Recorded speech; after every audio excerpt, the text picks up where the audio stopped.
Pernah nggak sih ngerasa hidup ini kayak rumah kartuk, rapuh, tinggal nunggu ambruk? Nah, kali ini kita bakal coba bongkar arsitektur di balik keruntuhan itu.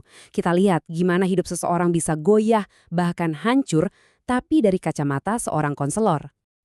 Kita mulai dengan pertanyaan mendasar yang mungkin pernah kita hadapi. Jadi, apa sih yang terjadi waktu tujuan hidup kita habis? Maksudnya, tujuan yang selama ini kita kejar-kejar, tahu-tahu udah nggak ada lagi.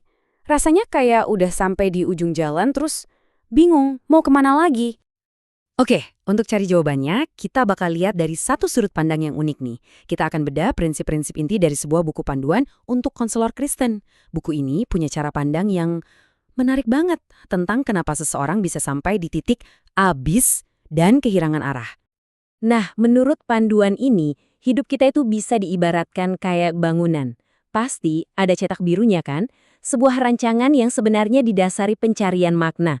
Tapi pertanyaannya, dari bahan apa sih biasanya cetak biru ini kita buat? Gini deh, kita semua kan pasti pengen hidup yang punya makna mendalam ya. Tapi ironisnya, kata buku ini, kita justru seringkali lebih fokus membangun hidup di atas hal-hal yang ya sifatnya sementara, kemenangan-kemenangan kecil sehari-hari. Dan bahan bangunan yang paling umum dipakai itu ya ini, kekayaan, kepemilikan barang, kekuasaan, ketenaran, atau sekedar kesuksesan harian.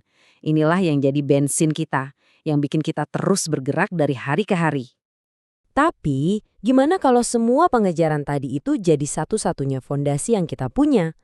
Nah, buku ini menyimpulkannya dalam satu kata yang nusuk banget, kesia-siaan. Oke, kesia-siaan di sini bukan berarti sombong atau arogan ya. Ini lebih ke perasaan hampa dan tanpa makna yang muncul waktu kita sadar kalau semua tujuan jangka pendek yang kita kejar tadi ternyata nggak ngasih kepuasan yang awet. Justru rasa kosong itu muncul setelah semua target tercapai. Aneh kan?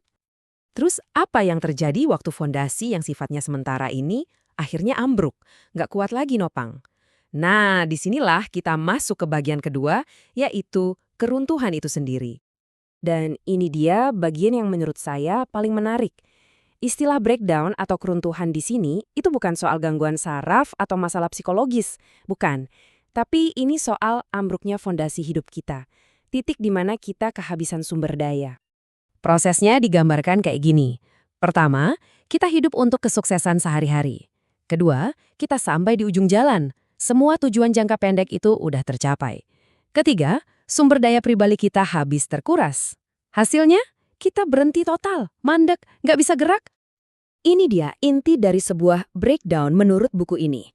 Seseorang udah kehabisan sumber daya, benar-benar mentok karena seluruh kerangka hidupnya habis.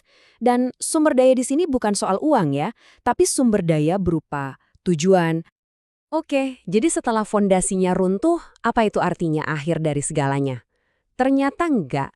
Menurut panduan ini, momen keruntuhan itu justru jadi kesempatan buat membangun fondasi yang baru. Nah, kita masuk ke bagian 3, gimana cara membangunnya lagi. Solusi utamanya adalah pergeseran cara pandang yang drastis. Dari yang tadinya hidup untuk momen-momen sesaat, tujuan-tujuan kecil yang nggak nyambung satu sama lain, menjadi hidup untuk sebuah tujuan akhir. Sebuah kehidupan di mana semua tujuan jangka pendek tadi menyatu, jadi bagian dari satu prinsip besar yang menaungi semuanya. Dan batu penjuru yang baru ini, menurut teksnya, adalah tujuan akhir yang ditemukan dalam hubungan dengan Tuhan. Inilah yang jadi fondasi baru yang kokoh, yang nggak akan goyah lagi. Jadi intinya cuma ada satu.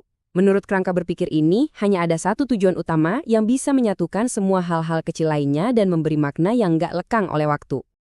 Maka tujuan konselingnya jadi jelas banget, yaitu untuk bantu seseorang mengidentifikasi betapa rapuhnya fondasi lama mereka. Terus menunjukkan kesia-siaan dari tujuan-tujuan hidup yang tanpa Tuhan, membawa masa depan ke fokus yang benar, dan yang terpenting, mengarahkan kembali hidup orang itu ke tujuan akhirnya.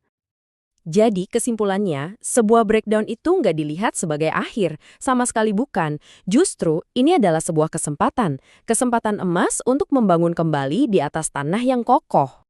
Nah, ini semua akhirnya membawa kita ke satu pertanyaan penutup yang penting buat kita renungkan. Kalau stabilitas sebuah hidup itu ditentukan oleh fondasinya, pertanyaannya adalah, hidup Anda Dibangun di atas fondasi apa?